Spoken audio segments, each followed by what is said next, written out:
Hey everyone, welcome back to a new video. I hope you had a great day. Let's take a look at some new petty revenge stories. Thank you for subscribing to the channel and for hitting the like button. If you haven't already, why don't you make this the video that you subscribe to the channel? And please don't forget to hit the like button for the algorithm. It really helps out the channel and would mean a lot. The first story is called Work from Home Costs You More. I've been working remotely for about 18 months, since the beginning of 2020. Due to my health situation, my work was super supportive of me being at home. Or so I thought. Eventually things started opening up here in Canada. My work insisted I return to the office full time. I said that I didn't want to because I worked better from home, spent less money and time commuting and had a better work-life balance. Not to mention the fact it was safer.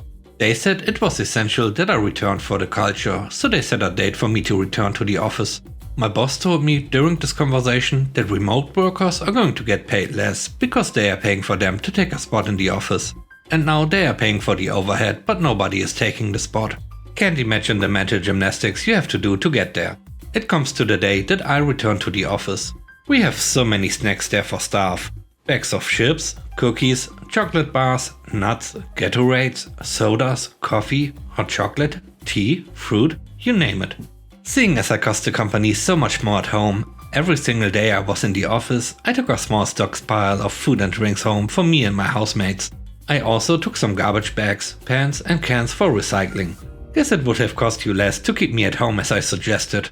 I quit this job and got another job better suited to me, by the way. But my last 4 weeks were snack-filled. The next story is called Shady Management.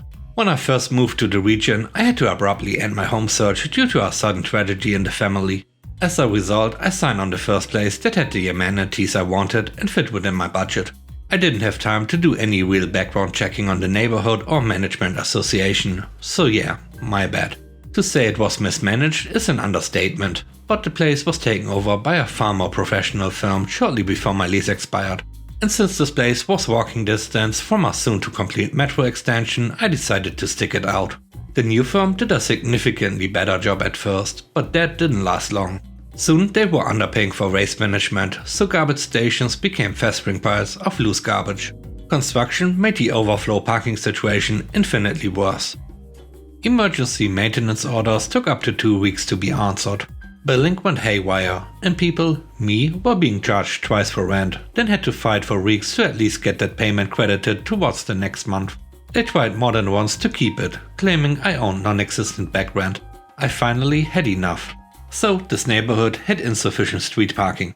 And due to construction associated with the metro expansion, residents were no longer allowed to park on the main street. The neighborhood had always told people to park in an unpaved gravel lot, even included it on the map for new tenant orientation. The thing is though, they didn't own that lot, the city did. As a result, the neighborhood took zero responsibility for the security, maintenance and upkeep of that lot. And it started being used to dump construction garbage and hide stolen cars. I reported the illegal dumping to code enforcement, the criminal activity to state and local police, and the illegal land use to the city/county that owned the property. For a week, nothing happened. Then I started seeing code enforcement, surveyors, police, etc. all over the lot, taking notes and photos. Within a few weeks, the garbage was gone, the abandoned and stolen cars were towed, and a fence was put up to prevent anyone from accessing the lot. I moved soon after, and apparently so did a lot of other tenants. Last I checked, rent was decreased by around 30%, there are a ton of vacancies, and the shady office staff has all been replaced. I know that there were some fines levied because of the garbage situation, the illegal use of government property and some other fines.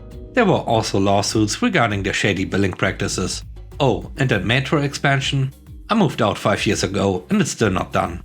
The third story is called Billing Department Revenge. Many years ago, my husband had a specific nationwide internet provider. Think Yahoo before Yahoo existed.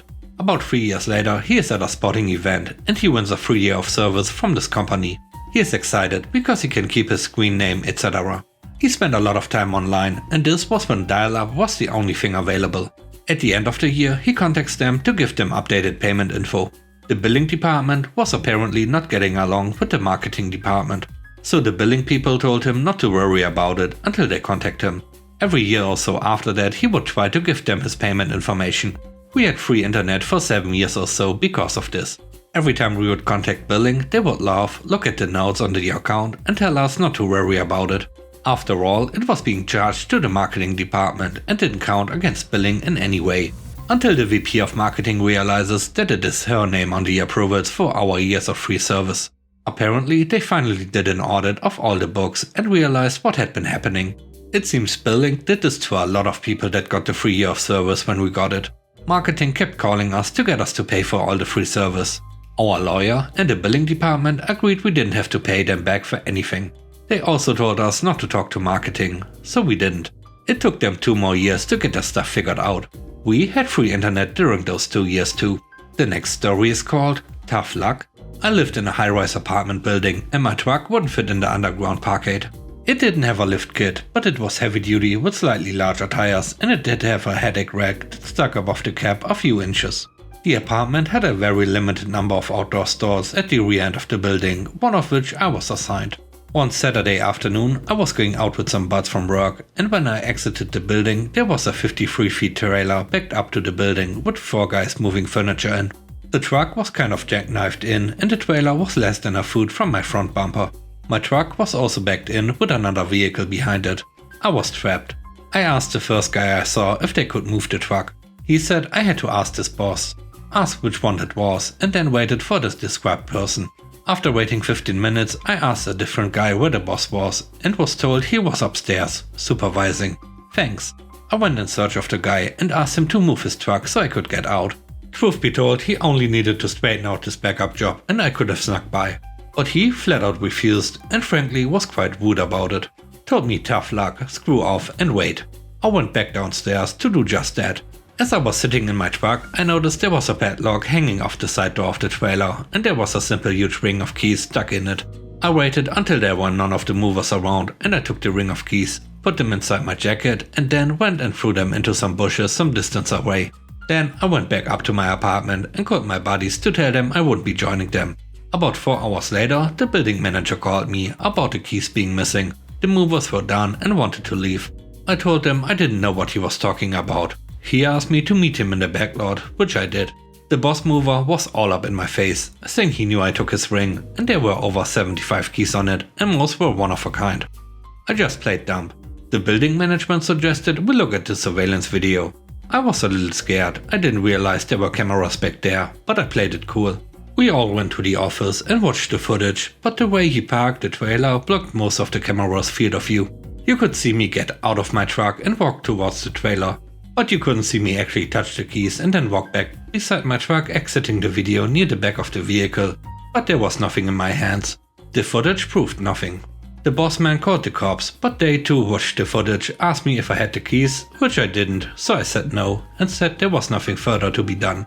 I asked if we were done and when I was going to be able to drive my truck. I was told to rent a car and submit my receipts, which I did. The truck moved the next day, but the trailer was left, perhaps out of spite, at the same angle, blocking me in, until Wednesday. When I was finally able to move my truck, I noted the side was scratched up and the driver's mirror was hanging down. We went back to the videotape and clearly saw the boss man walking back and forth beside my truck before taking the mirror in both hands and breaking it off. It was my turn to call the cops. The moving company ended up paying my car rental tab, $375, plus $5,500 worth of bodywork, paint, decals and a new mirror. I hoped it also cost a bundle to replace all those keys. I lived there for 2 more years after that and I would check on the keyring from time to time. They were still there the day I moved out. The last story is called The Cookie Monster. So this happened a few years ago. My office went to the open layout plan. They got rid of cubicles and basically it turned into what we called the call center. Desks lined up next to each other and no privacy from coworkers. Each person gets a laptop, a dock and 2 monitors on arms. I get placed next to this gentleman I called John. John was a fairly nice guy. We got along pretty well. He is probably 10 years older than me. One day, my coworker I called Dan showed up to talk to John.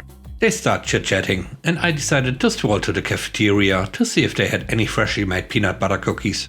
And oh boy, they did. Still warm too.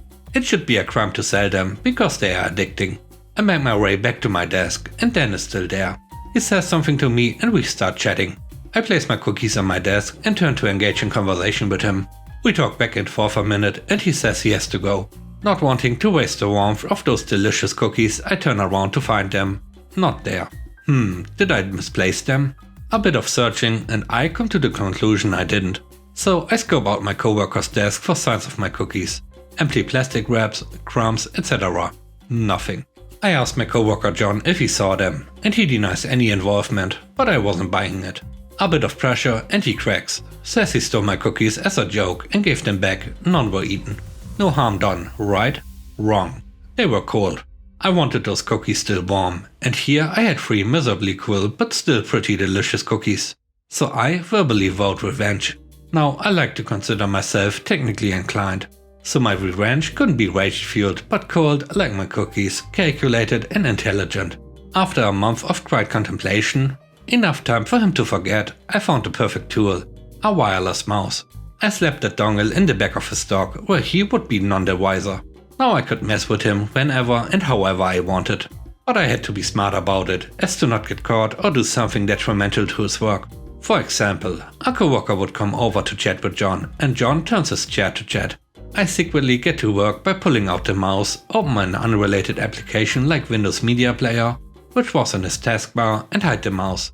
He would turn around, be confused and continue his day. Another example would be lunchtime. He would get up to warm his lunch without locking his computer.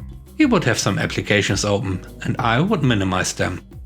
He would come back and mumble under his breath and act confused. More subtle things would be changing where his cursor was in a Word document or email.